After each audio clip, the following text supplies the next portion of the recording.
We are all meant to shine, as children do. We were born to make manifest the glory of God that is within us. And it's not just in some of us. It's in each and every one of us. And as we let our own light shine, we unconsciously give others permission to let theirs shine. As we are liberated from our hate, from our fear, our liberation automatically liberates others. Marianne Williamson. We were meant to shine as children do. It's been amazing in the last couple of weeks as I watch myself and every other human being that comes in contact with Roma, how their face changes, how their whole body changes, and how they light up. We give ourselves permission to do that in the face of an infant, in the presence of that innocence and that purity. Can you imagine the world if we all lit up like that when we saw each other? That we let go of all the things we learned about how we're supposed to be and how we're supposed to act, or what you did or what you didn't do, and what you said that time 20 years ago. And we just loved you. And we just lit up and made silly faces and played with you and told you how beautiful you are, that you're God's perfect child, and that we love you exactly the way you are. So why don't we? Right? We can all imagine it. We can all see it. We can write vision statements and mission statements and core values that express it. And when it comes down to it, we hold on to our resentments and our fear and our anger and our shoulds and woulds and coulds. And yet we know that statement is true, that we were all meant to shine as children do. We were all meant to shine. When, as Cinder so beautifully sang, am I going to let it go? Oh, and be who I really am. The second line of Marianne Williamson's quote there that I read today is, we were born to make manifest the glory of God that is within us. We were born to make manifest the glory of God that is within us. Oh, that's our true purpose. That's why we're really here. That's why we come here on Sunday, even to remember it. And yet again, what's keeping us from doing it? When we were running the Absolute Abundance class last time, Teresa was in it, and I had to do a quick check here because I didn't check with Teresa about this before. It slipped my mind. Go for it. Okay, can I give you a manifestation story? When we were having a moment about how do you manifest? How do you manifest the glory of God that you are in your life? Right? How does that come about practically? Here we all are in our 20s, 30s, 40s, whatever, and above. Right? And how do we now, in this age, in this time, with all that's happened to us, manifest in the present? Manifest in this life. Well, Teresa gave us a great example of manifestation. She had an anniversary coming up, and she wanted to take her husband to a dinner. But at the time, she didn't have a job, right?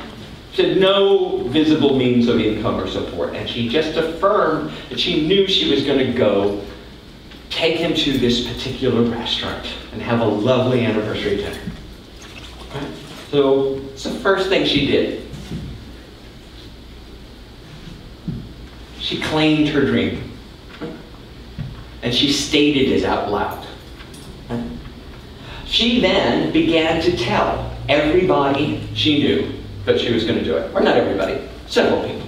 She knew. She took concrete steps to it. She reserved the date. She blocked it away in her calendar. She started telling people. She started taking concrete steps to how it was going to happen. The next step on this journey to manifestation is to share it.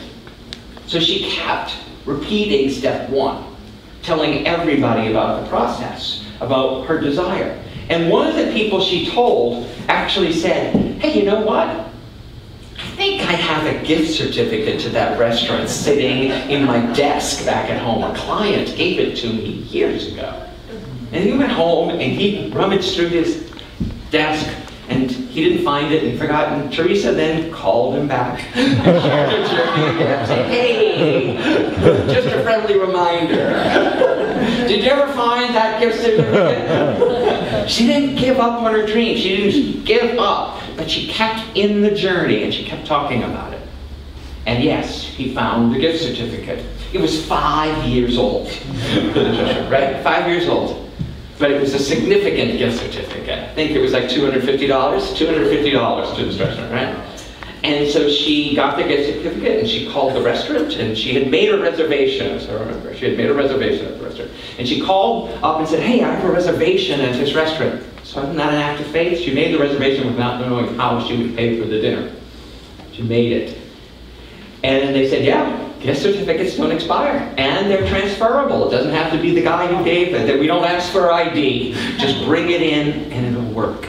Right?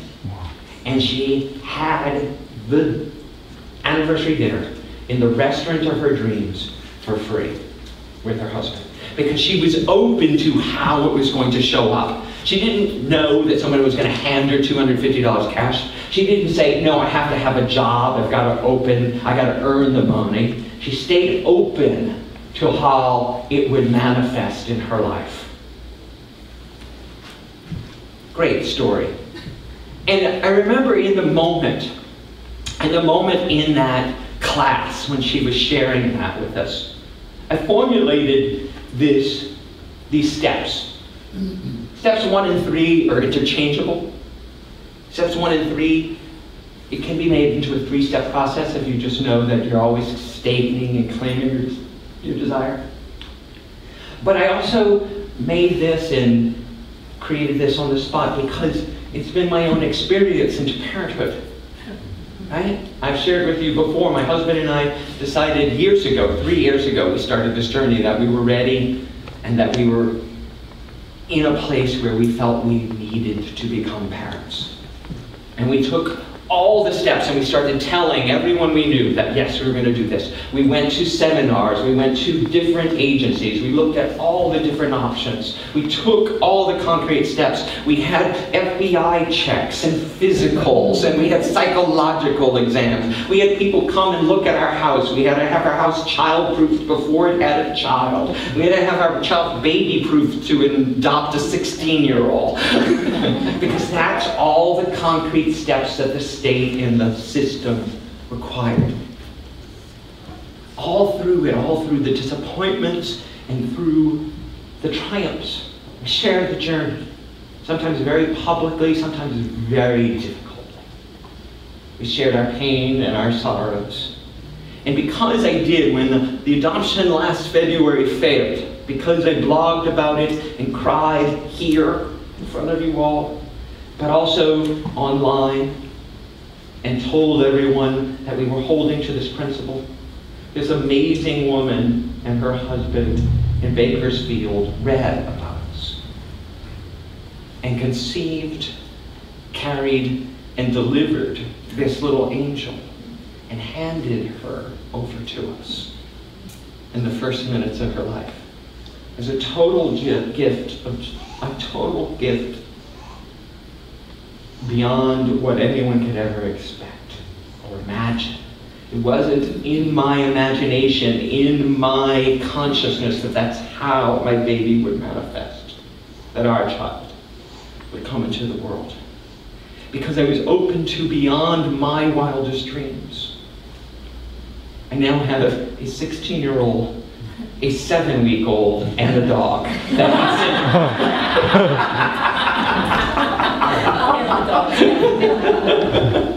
Right? We had to get a minivan because we don't fit in the old car. I had to be open to becoming a soccer mom. Right?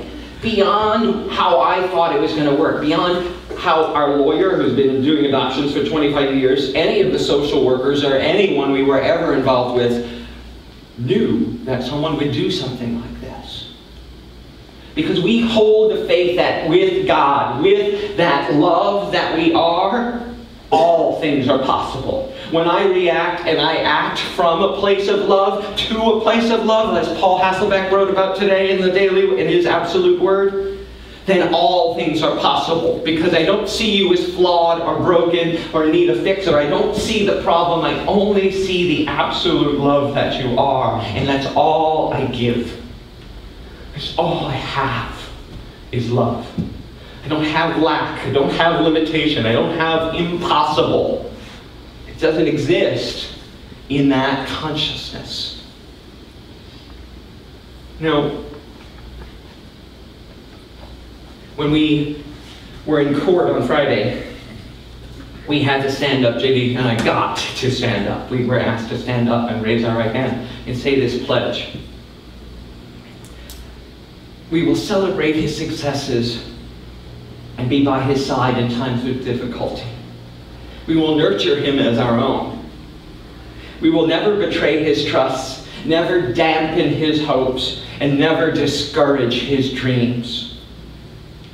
We make this commitment willingly, and we will cherish Tobias all the days of our lives. Can you imagine the world if we all made that commitment to each other? We will cherish each other as our own, because we are. We are all connected, and we are all one. We know this spiritually, physically, scientifically. We all come from the same place. We are all interconnected. If we cherish each other as one with love, we will not dampen each other's hopes or betray each other's dreams or diminish each other in any way. Wow. That's how we shine. That's how we make the difference. That's how we go from being that jaded, hurt, angry adult because of the travails and just the travails of life. We all were learned, we were all taught to hate, to distrust. We were all taught to protect ourselves, to guard, and not to give. When we look at a child, we have the possibility of changing that dynamic. When we come here, we have the possibility of opening our hearts just a little bit more. Just a little bit more. JD and I have been going through an amazing time in raising Tobias. I have to practice saying his new name. Tobias. And all the time we remind ourselves, our job is just to love him. And hopefully that moves the dial just an increment, right? If it moves the dial an increment, it sets him on a different course of life, a different trajectory of life. Well, we can do that with each other too, right? We can just love each other and set each other's lives and our own on a different trajectory, away from lack and hurt and pain, to abundance and joy and love. We can change the trajectory of our own lives, grow it to a place that is beyond understanding. Several people have come up to me in recent weeks and said, "Are you really going to want to come back to work? Really? Aren't you going to just stay home and be with the baby?" Not one, not two, but several. And I come here for many reasons. But this is my calling. I want to create a world that that is better for myself and for my children. This is more than the music. This is more than a job. This is more than just a community to come together and say hi. It is all of those things, but it is something greater. This is an opportunity. This is a place of movement, of knowing the eternal truths, to practically put them into our lives and to make a difference in the world. Our mission statement here says, we connect to inspire and transform ourselves and our world.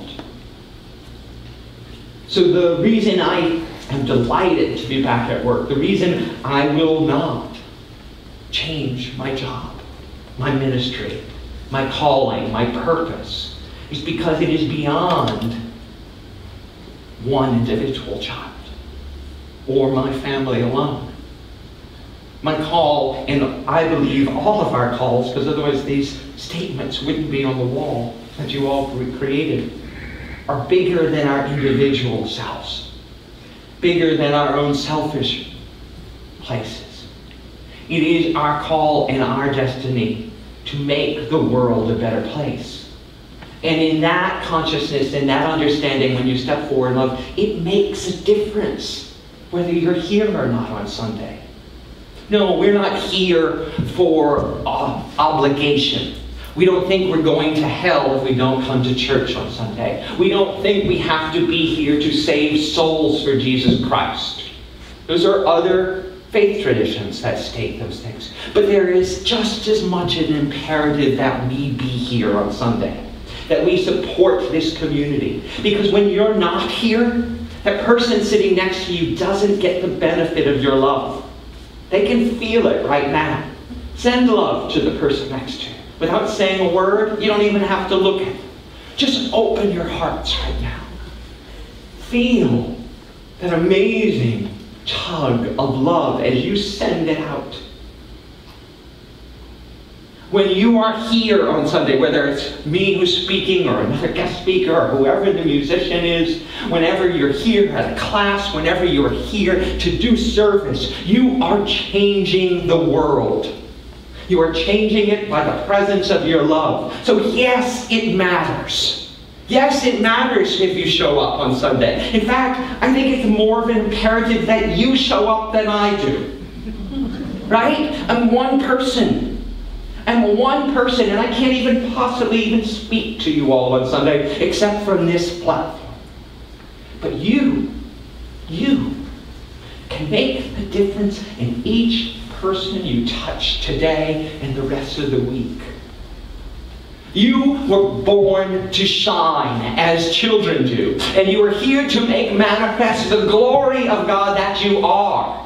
That is within you. And it is your sacred obligation and duty to fulfill that. It is no slight thing. It is no non-consequence whether you participate or not. As you all step forward and participate fully in the beauty that this movement is, that unity is, it is transformative to the whole planet. And I ask and I offer you that opportunity to own your own power, to own your own magnificence, and to shine brightly as children do.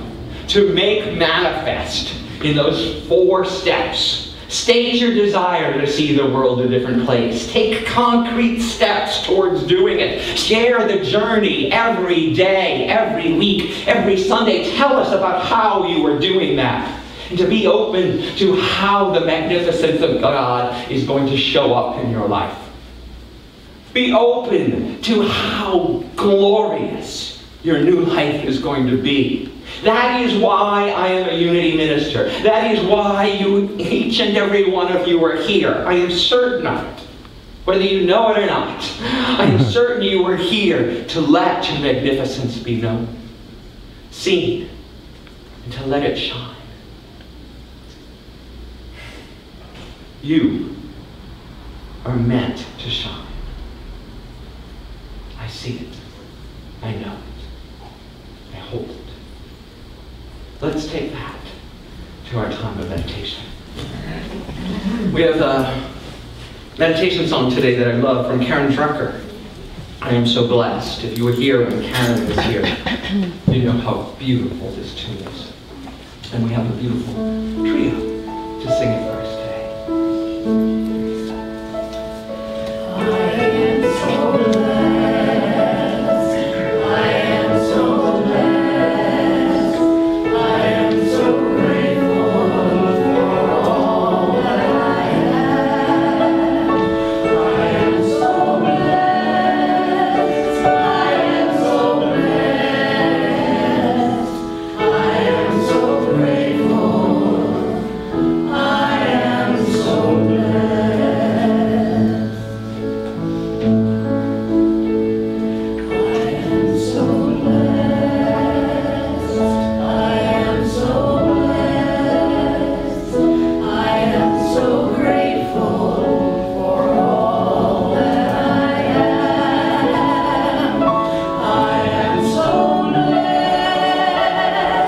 I am so blessed. I am so grateful. I am so blessed. One of the things that the neurologists tell us, doctors, that even at this age, she hears every word. It goes into her brain. She hears every word, as we do. We hear every word spoken, every word we utter. And it goes into our consciousness. In this moment of meditation, in this moment of beautiful rest, behold these words: I am so blessed. I am so grateful. I am the light. I am meant to shine, to shimmer, to glow. So we open our hearts and minds once again. We feel that love coming from our heart space, radiating out from our center. Today we choose love. We choose to give it not only to Roma, but to each and every person. Funny, I was about to say whether they deserved it or not. They all deserve it. We all deserve to be loved. And we all take this pledge right now, not to diminish anyone else, not to dampen their dreams or to dash their hopes. We take this silent pledge right now to honor each and every other being on the planet as if they were our own child. For in truth, they are. We take this moment to honor our own inner child, to speak loving and kind words to ourselves, and tell each and every one of us what a gift and miracle it is that we are alive, what a blessing it is that we are on the planet, and what a joy it is to know us. In the silence, we commune with life.